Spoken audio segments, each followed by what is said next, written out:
ქართულმა ოცნებამ პრაქტიკულად დიპლომატებს დიპლომატიური შტურმი გამოუცხადა პეტერ ფიშერის შემდეგ ახლა უკვე საგარეო საქმეთა სამინისტროში დიდი ბრიტანეთის ელჩიც დაიბარეს გარეთ ვორდი დაახლოებით 1 საათზე მეტია იმყოფება დიპლომატიურ უწყებაში მას შესვლის წინ მედიასთან კომენტარი არ გაუკეთებია თუმცა ახლა საინტერესოა რა შეუბნებიან მას დახურულ კარს მიღმა და როგორ იქნება ელჩის პოზიცია დიპლომატიური უწყების დასრულების შემდეგ სავარაუდოდ მისი დაბარებაც უკავშირდება იმ განცხადებას რომელიც გუშინ გამოაქვეყნეს საელჩოების სახელით და რომელზეც ხელმომწერი ერთ-ერთი იყო დიდი ბრიტანეთის საელჩო, სადაც ელჩები გმობდნენ ქართული ოცნების განცხადებებს, თითქოს დიპლომატიური მისიის ხელმძღვანელები მხარს უჭერენ ექსტრემიზმს საქართველოში და რადიკალური დღის წესრიგის შექმნას. შესაბამისად საინტერესო იქნება რა იქნება ელჩის სათქმელი შეხვედრის დასრულების შემდეგ. რაც შეეხება პეტერ ფიშერს, ის იყო პირველი დიპლომატი, რომელიც მაკა ბოჭორიშვილის მოადგილეს დაიბარა საგარეო საქმეთა სამინისტროში და მას საყვედურიც კი გამოუცხადა, რასაც მალევე მოჰყვა გერმანიის მთავრობის საგარეო საქმეთა სამინისტროს განცხადებაც, სადაც ისინი მხარს უჭერენ ღიად პეტერ ფიშერს ამბობენ, რომ ფიშერი გერმანიის ფედერალური მთავრობის სრული მხარდაჭერით სარგებლობს და ის არ არღვევს ვენის კონვენციას. ჩვენ კატეგორიულად ვგმობთ ქართული ოცნების წარმომადგენლების მხრიდან აგრესიულ რიტორიკას საქართველოში გერმანიის ელჩის მიმართ და მის დღევანდელ უსაფუძვლო დაბარებას. ელჩი წარმოადგენს ფედერალური მთავრობის პოზიციას და მოქმედებს ვენის კონვენციის სრული დაცვით.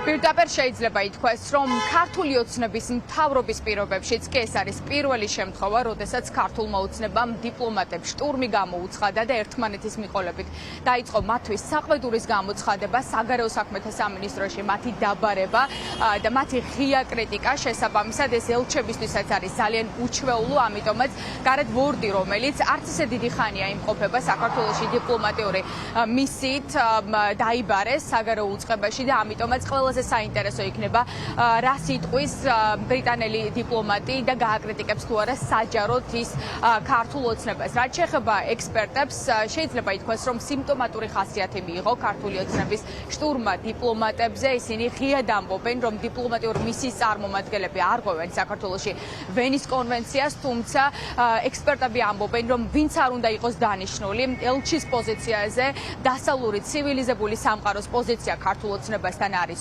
უცვლელი და ისინი ყოველთვის დაგმობენ ბიძინა ივანიშვილის ანტიდასავლურ პოლიტიკას.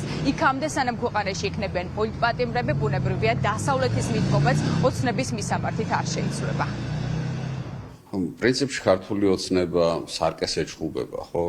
ანუ არა ელჩებს, არამედ საკუთარ თავს ეჩხუბება ამ შემთხვევაში, იმიტომ რომ ელჩები გამოხატავენ საკუთარი სახელმწიფოების პოზიციას, ისინი გამოხატავენ დასავლური სამყაროს პოზიციას და ისინი ცდილობენ, რომ ელჩების დონემდე დაიყვანონ ეს, რომ თითქოს პიტერ ფიშერის პირადი ამბავი არის, ან ბრიტანეთის ელჩის პირადი ამბავი არის ეს საკითხი. ეს დიპლომატები გამოხატავენ საკუთარი ქვეყნების პოზიციას და შესაბამისად ისრების გადატანა პიტერ ფიშერზე ან რომელიმე სხვა ელჩზე არის აბსოლუტურად უადგილო.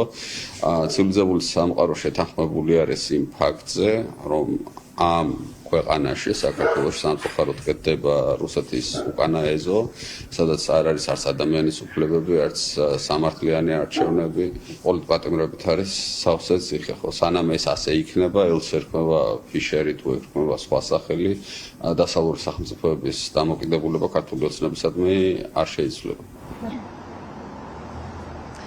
ახლა საინტერესოა მისცემენ თუ არა დიდი ბრიტანეთის ელჩს საუბრის შესაძლებლობას დახურულ კარს მიღმა, მას სავარაუდოდ ესაუბრება ახლა მაკა ბოჭორიშვილის მოადგილე და ეს კითხვა გაჩნდა მას შემდეგ, რაც პეტერ ფიშერმა გუშინ დიპლომატიური უწყების დასრულების შემდეგ სოციალურ ქსელში პირდაპირ დაწერა, რომ მას არ მოусმინეს და არ მისცეს პრაქტიკულად საუბრის შესაძლებლობა და გამოუცხადეს პრაქტიკულად საყვედური მისი საქმიანობიდან გამომდინარე.